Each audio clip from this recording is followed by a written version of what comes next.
Vamos então começar o 5º capítulo, O Poder do Amor. A mensageira aproximou-se e saudou-nos. Calderaro apresentou-me atenciosamente. Fixou ela o triste quadro e disse ao assistente: Felicito-o pelo socorro que nos últimos dias vem prestando aos nossos infortunados irmãos. Agora atacaremos a parte final do serviço, convictos do êxito. Meu esforço, acrescentou o interlocutor humilde, foi quase nenhum, resumindo-se em meros preparativos. Irmã Cipriana sorriu afável e observou. Como atingiríamos o fim sem passar pelo princípio? Ó irmã, o conhecimento pode pouquíssimo comparado com o muito que o amor pode sempre. Calderaro aqui colocando, o conhecimento que ele tem, a técnica pode pouco perante a força da energia do amor.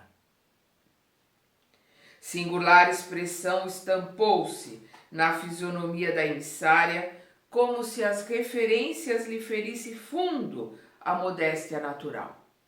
Ocultando os méritos que lhe eram próprios, considerou. Sabe o Divino Senhor que ainda estou a grande distância da realização que me atribui. Sou frágil e imperfeita e devo caminhar ainda infinitamente para adquirir o amor que fortalece e aperfeiçoa. Retendo o olhar firmemente sobre o meu companheiro, acrescentou: Estamos em cooperação fraternal na obra que pertence ao Altíssimo. Espero que os amigos se mantenham a postos, efetuando a maior porção do serviço, porque quanto a mim, só atenderei aos singelos deveres que um coração materno pode desempenhar. Assim dizendo, acercou-se de ambos os infelizes, postando-se em atitude de oração. Então nós vemos ela ali orando por aqueles irmãos que estão brigando ali, Dois infelizes. Que estaria pedindo às forças superiores ali diante de nós aquela mulher de extraordinária expressão? Sentia-lhe enlevado, encantado, a sinceridade profunda, a humildade fiel. Então André é encantado ali com ela, A prece em que por alguns minutos se concentrou, saturava-se, enchia-se de sublime poder, porquanto em breve suave luz descia do alto sobre a sua fronte venerável. Ela entrou em prece e recebeu a resposta das suas preces através de uma luz que descia do alto sobre ela. Quer dizer, ela já tinha aquela iluminação, já tinha aquele amor que o André sentiu, vimos no final do capítulo passado, sentiu na hora que ele entrou, que fez ele se curvar. Agora, com essas energias, com essa luz que desce do alto, a gente imagina que cena sublime, Gradativamente, Cipriana se fazia mais bela. Os raios divinos a fluírem dos mananciais invisíveis, das nascentes invisíveis, envolvendo-a, transfiguravam-na toda. Tive a impressão de que a sua organização perispiritual absorvia a claridade maravilhosa, represando-se-lhe no ser. Escoados alguns momentos, circundava refulgente halo. Um halo luminoso estava circundando a irmã Cipriana, cuja santidade senti dever respeitar. Ele sentiu a necessidade de respeito diante aquela santidade, aquela iluminação daquela irmã. Dos olhos, do tórax e das mãos efluíam, emanavam irradiações de frouxa e suave luz, que não me terrificava a retina surpresa, não assustava, né? Não feria a retina dele, não o assustava. Ele estava encantado, maravilhado de ver a luz do tórax e das mãos dela. Estava formosa, radiante, qual se fora a materialização da Madonna de Murilo, em milagrosa aparição. Vamos lembrar que Murilo foi um pintor espanhol que nasceu em 1618 e desencarnou em 1682, e ele pintava as mulheres como se fossem Madonas, né? Como se fosse a mãe de Jesus. Perante a sua personalidade transfigurada, quase me posternei, me humilhei, tal a comoção daquele minuto inesquecível. Nenhum olhar nos dirigiu, quiçá por humildade. Talvez por humildade, né, com toda aquela luz, com toda aquela resplandecência dela, ela não olhou para eles, porque ela sabia que eles estavam ali lhe admirando, então por humildade ela não olhou para eles. Nenhum olhar nos dirigiu, talvez por humildade, no desejo de ocultar a elevada posição que desfrutava. Estendeu as mãos para os dois desventurados, atingindo-os com o seu amoroso magnetismo. E notei assombrado que o poder daquela mulher sublimada lhes modificava o campo vibratório. Olha que coisa. Perdão, ele percebeu que aquela energia que ela estava enviando ali para eles, os dois infelizes estavam brigando, começou a mudar o campo vibratório deles, começou a afetar as energias deles. Sentiram-se ambos desfalecer, oprimidos por uma força que os compelia à quietação, os forçava a parar de brigar, a ficarem quietos. Os dois ficaram mudos ali, né? Assombrados com aquela energia que eles estavam sentindo, não estavam vendo, estavam sentindo. Vamos lembrar que eles não viram, o André não viram, o Calderaro não estavam ainda vendo a Cipriana. Mas sentiram a energia e se calaram.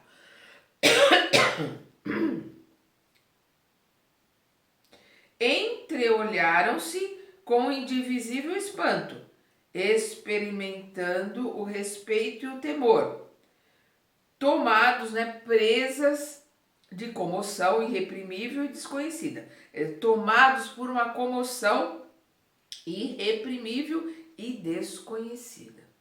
Seus olhos espelhavam no silêncio angustiosa indagação, né, angustiosa perquirição. Eles estavam ali, né, em silêncio, perguntando para si mesmo o que está acontecendo. Quando a mensageira, avizinhando-se, ela chegou perto deles, tocou de leve na região visual. Perdão. Então a gente vê que ela toca nos olhos, né, na região dos olhos dos dois, para que a visão deles se abrisse. Perdão. Se desanuviasse, né? Eles tivessem uma mudança de visão para poderem enxergar. Reparei de minha parte que ambos registraram o abalo mais forte e indisfarçável, porque ela colocou a mão neles, nos olhos deles, com a energia delas, eles passaram a enxergar. E aí eles viram o André, o Calderaro, e viram Cipriana naquela luz, naquela resplandecência. Olha o susto que eles levaram. Reconhecendo o poder divino de que era dotada a emissária, notei que o enfermo, parcialmente liberto do corpo, e o perseguidor implacável passaram a ver-nos com indescritível assombro. Passou a ver os três, né? gritavam violentamente, empolgados pela surpresa. Imagino, né? O grito que eles deram.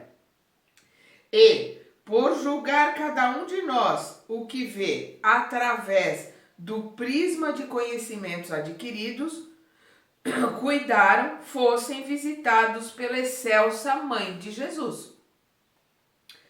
Definiam o ambiente em harmonia com as noções religiosas que o mundo lhes inculcara, né? Quer dizer, eles definiam ali a imagem de acordo daquilo que eles aprenderam no mundo, né? Com a religiosidade que eles tinham, eles acharam que fosse a Mãe de Jesus.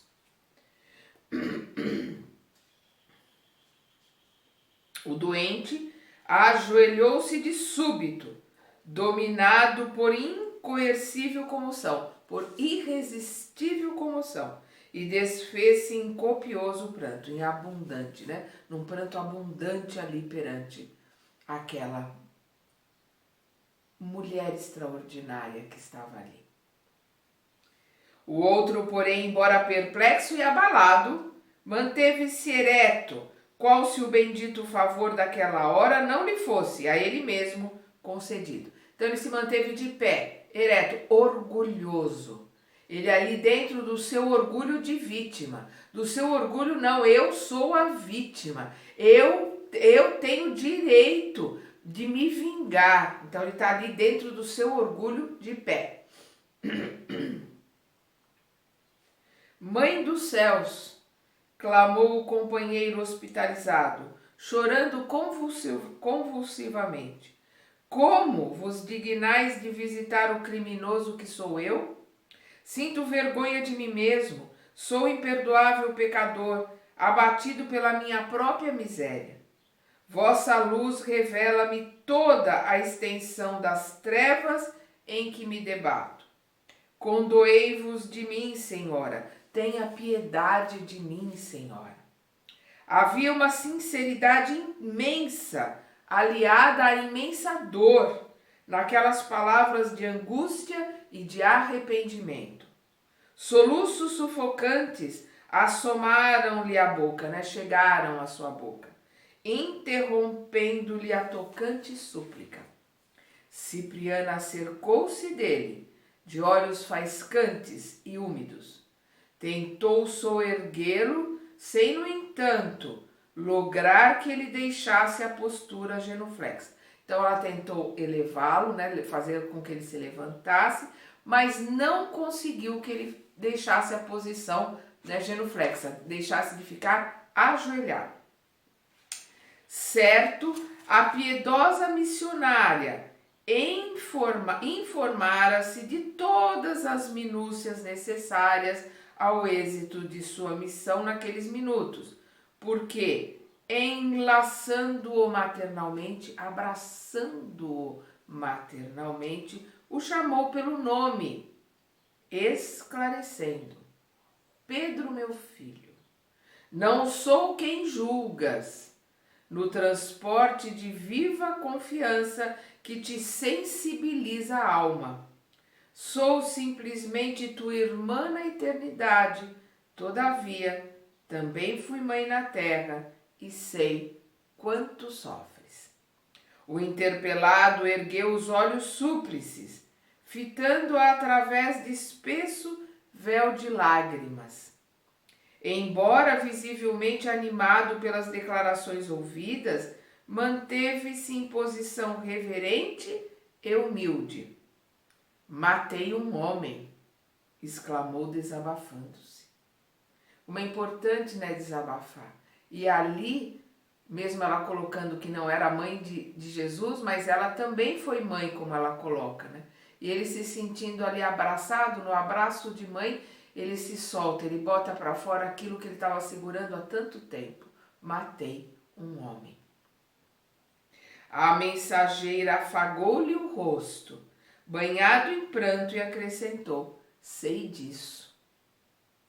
Decorridos alguns instantes em que dividia o carinhoso olhar entre o interlocutor e o verdugo, né, o inimigo, o carrasco, contido pelo respeito à reduzida distância, dirigiu-se ao doente de maneira intencional, de modo a se fazer ouvida pelo companheiro vingador. Então ela estava falando com Pedro, mas de uma forma que ela sabia que também estava sendo ouvida pelo algoz, né? Pelo carrasco que estava ali a uma certa distância. Por que destruístes, Pedro, a vida de teu irmão?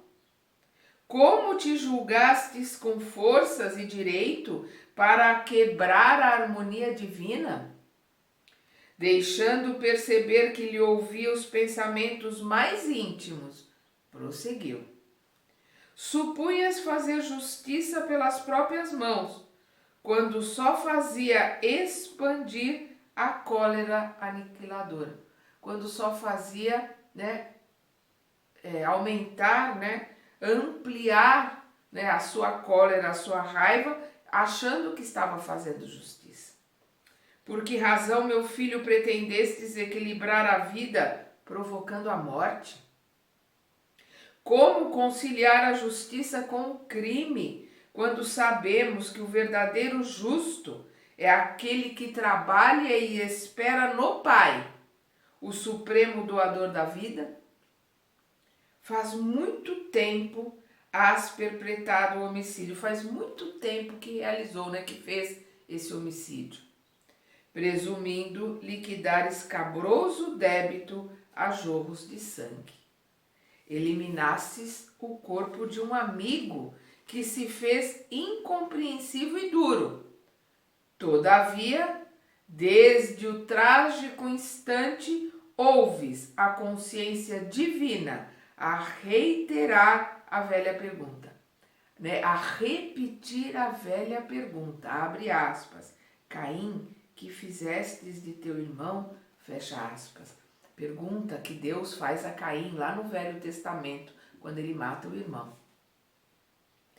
Tens vivido desarvorado e desditoso, desorientado e triste, amargurado. De alma agrilhoada a própria vítima, com a tua alma presa, algemada a própria vítima, aprendendo que o mal jamais se coadunará, se combinará, se irmanará com o bem, e que a lei, a lei de Deus, a lei com L maiúsculo, cobra dobrados tributos àquele que se antepõe aos seus ditames sábios, às suas regras sábias. Ela vai cobrar muito caro daqueles que infringem as leis de Deus. E que a lei, de Deus cobra dobrados tributos àquele que se antepõe às suas regras sábias e soberanas. Destruístes a paz de um companheiro e perdeste a tranquilidade própria. Suprimiste-lhes o veículo físico, eliminastes, o veículo físico, eliminastes o corpo, mas perambulas algemado ao teu. Mas aquele corpo, que você eliminou, o espírito dele, aquele espírito perambula, está aqui algemado, preso ao teu, sentindo o qual pesado fardo. Você anda carregando, esse fardo, esse espírito que está ali algemado a ele, através da culpa, do remorso. Cuidavas ministrar o direito a ti mesmo e entortastes o destino, imprimindo perigosa curva a teu caminho, que poderia ser retilíneo iluminado. Quer dizer, você fez uma curva num caminho que podia ser reto e iluminado. Quer dizer, você atrasou o seu desenvolvimento. Quando ela fala fez uma curva, em vez do caminho reto e iluminado, você atrasou o seu conhecimento, o seu aprendizado, mas isso não vai impedi-lo, isso não impede ninguém, através do arrependimento, do ressarcimento do erro cometido, de voltar para o caminho reto. É isso que ela está colocando.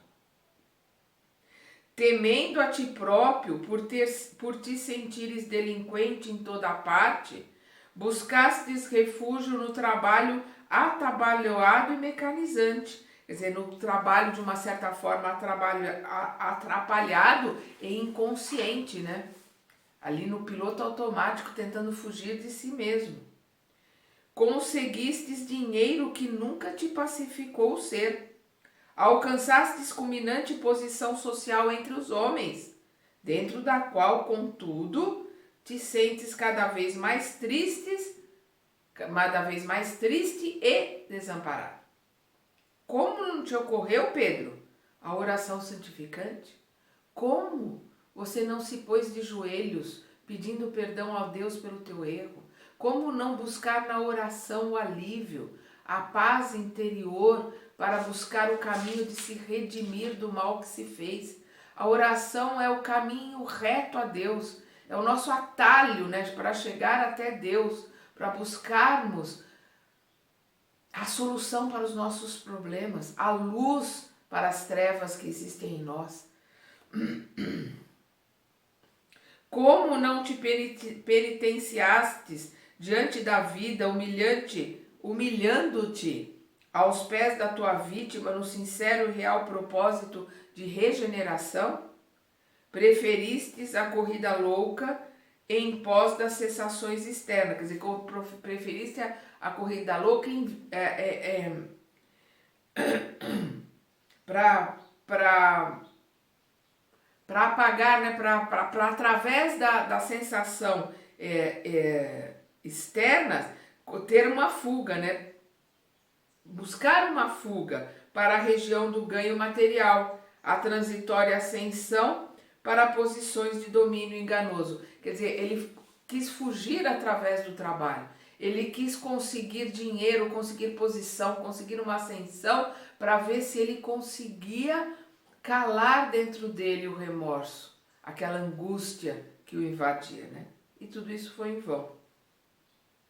Aterrorizado, tentastes escapar ao tribunal íntimo, onde o poder espiritual te exprobava o condenável procedimento, né? Onde o poder interior te mostrava ali o tempo todo, né? Te esfregava, te machucava o tempo todo, cobrava o teu procedimento cruel, né? Condenável. Mas nunca é tarde para levantar o coração e curar a consciência ferida. Exausto de sofrer, cedestes à enfermidade e aproxima-te da loucura. Quer dizer, você está com o corpo enfermo, você está doente com uma doença causada por você mesmo, pela tua insanidade de buscar no trabalho, na fuga, em tudo que ele achava pela frente, para poder fugir do pensamento e fugir do remorso. Ele adoeceu o corpo. Então aquela doença foi causada por ele mesmo. E ele agora está sendo levado à loucura por ele mesmo, pelos caminhos que ele escolheu. De alma contundida e corpo em desordem, apelastes para a misericórdia divina e aqui estamos. Quer dizer, você orou, você apelou pela misericórdia divina, você pediu ajuda. Aqui estamos. Quer dizer, o Calderaro, o André e ela vieram em socorro a ele, pela oração que ele fez. Contudo, meu amigo, nossa voz não se ergue para fustigar-te o espírito, já de si mesmo tão castigado e infeliz. Nós não viemos aqui para te fustigar, para te cutucar, para te condenar. Vimos ao teu encontro para estimular-te a regeneração. Estamos aqui para estimular a tua melhora, a tua regeneração. Quem poderá condenar alguém depois da comunhão de vicissitudes na carne? Quem pode condenar o outro depois de ter sofrido na carne, de ter passado as dores, né? Os sofrimentos, as vicissitudes da carne? Quem se sentirá suficiente puro e santificado para tirar a primeira pedra, mesmo depois de haver atravessado a fronteira de cinzas do sepulcro? Quem de nós terá passado incólume nas correntes do pântano? Não, Pedro. O fundamento da obra divina é de amor incomensurável, de amor desmedido, sem medida, né? Encontramo-nos aqui para querer-te bem, intentando alçar-te a consciência aos campos infinitos da vida eterna. Quer dizer, estamos aqui para te elevar aos campos da consciência infinita da vida eterna. Orastes e chamaste-nos. Quer dizer, você orou, você pediu ajuda, estamos aqui. Uma oração nunca fica sem resposta. Uma oração nunca fica sem atendimento se ela é feita do fundo do coração. Abristes a mente à força regenerativa e somos teus irmãos. Muitos de nós, em outro tempo, penetramos também o sombrio recôncavo dos vales do assassínio, da injustiça e da morte. Entretanto, estacamos no caminho, paramos no caminho, renegamos o crime, ressoldamos com lágrimas os elos partidos pela nossa imprudência e, cultivando o perdão e a humildade, aprendemos que só o amor salva e constrói para sempre. Quer dizer, refazendo, né, os erros, desfazendo, né, os elos que nós abrimos, ressoldando, né, recolocando tudo no lugar, né, restituindo as coisas nos lugares das quais nós atiramos, que nós com os nossos erros quebramos, é o que ela está colocando aqui. Cultivando o perdão e a humildade, aprendemos que só o amor salva e constrói para sempre. Abre aspas, lembra-te de tuas próprias necessidades, interrompe a marcha da aflição, reconsidera a atitude e faz novo compromisso perante a justiça divina. Fecha aspas. Nós estamos vendo aqui palavras da Cipriana. Lembra as tuas necessidades e interrompe essa aflição, esse sofrimento, essa dor que você está causando a você. Reconsidera a tua atitude, muda de atitude, né? Muda a tua forma de ver as coisas. E faz novo compromisso perante a justiça divina. Busca através de Deus o perdão, a forma de restituir, de ressarcir aquele que você causou tanto mal. Passada a longa pausa, Cipriana abriu os braços maternos e acrescentou: levanta-te e vem a mim, sou tua mãe espiritual, em nome de Deus. O enfermo de olhos brilhantes e lacrimosos ergueu-se qual menino, sensibilizando-nos o coração, e exclamou: merecerei tamanha graça? Como não, meu filho? O Pai não nos responde às súplicas com palavras condenatórias. Acercamo-nos de ti em nome dele, nosso Supremo Senhor. Assim dizendo, aconchegou-o ao coração. Mas havia tal meiguice naquele amplexo, naquele abraço inesperado, que outros circunstantes que não nós diriam presenciar o reencontro de carinhosa mãe com o filho ausente após longa e cruciante separação. Então, se alguém que não soubesse da história, ia ver ali uma mãe abraçando amorosamente um filho que voltava depois de dolorosa separação.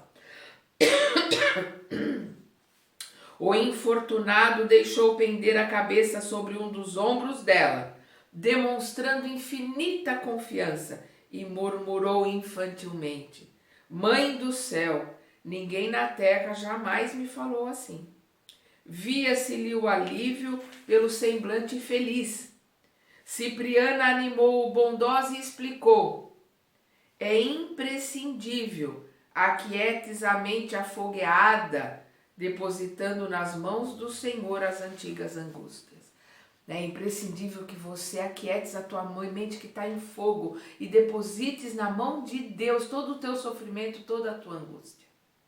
A essa altura voltei a Calderaro, meu olhar comovido, e notei que as lágrimas não brotavam exclusivamente dos meus olhos. O companheiro tinha as abundantes a lhe deslizarem na face calma. Tocado por minha silenciosa indagação, falou-me em voz apenas perceptível. Praza a Deus, André, queira Deus, André, possamos também aprender a amar, adquirindo o poder de transformar os corações. Então, aquele aqui, queira Deus, né? Que Deus nos permita um dia sermos como ela, aprendermos a amar como ela, né? Que possamos chegar nesse nível de amor, porque o amor se aprende, né? O amor se aprende amando. É um exercício que se conquista, né? Através do exercício de amar. É uma luz, uma energia que se conquista com o nosso trabalho, com o nosso esforço em amar cada vez mais. A emissária, que parecia não se dar conta de nossa presença, avançou para o verdugo sustentando Pedro nos braços, né? Para aquele carrasco, ela com Pedro nos braços foi até o carrasco, como se lhe for um filho doente. Ela está segurando Pedro no colo ali nos braços, como se fosse um filho doente. O perseguidor aguardou-a ereto, altivo, revelando-se insensível às palavras que nos haviam dominado os corações. A missionária, longe de intimidar-se, aproximou-se tocando, quase tocando nele, e falou humilde. Ela chegou perto, quase tocando nele, e falou: que fazes tu, Camilo? Cerrado à comiseração? Que fazes tu, Camilo? Fechado à compaixão? Então ela pergunta para ele, né? Por que você está aí com esse orgulho todo, incapaz de perdoar? O algoz, demonstrando incompreensível frieza, retorquiu cruel: que pode fazer uma vítima como eu se não odiar sem piedade? Ele está ali quentinho, né, na condição de vítima. Ó, né, dia, ó azar, ó coitadinho de mim, eu sou a vítima. Então ele está ali, né, feliz interiormente, né, se comprazendo com aquele sentimento de vítima. Odiar, tornou Cipriana sem se alterar. Sabes a significação de tal atitude? As vítimas inacessíveis ao perdão e ao entendimento só ultrapassar a dureza e a maldade dos preceitos. Parecem. Então as vítimas, né, e aqueles que se sentem vitimizados, parecem ultrapassar a dureza e a maldade dos preceitos, provocando horror e compaixão. Quantos se valem desse título para pôr de manifesto, né, para pôr às claras as monstruosidades que lhe povoam o ser? Quantos se aproveitam da posição de vítima, se sentindo assim, se vitimizando, se sentindo coitadinhas, ai, coitadinha de mim? Elas se aproveitam dessa posição para pôr às claras toda a maldade, a sujeira, todas as tendências ruins que estão dentro delas. Quantos se aproveitam da hora de irreflexão de um amigo ignorante ou infeliz para encetar, iniciar séculos de perseguição no inferno da ira, porque elas gostam da ira. Elas se comprazem em sentir raiva e ira e se sentem empoderadas no papel de vítimas para perseguir, para machucar, para ferir aquele que elas dizem que são o seu algoz.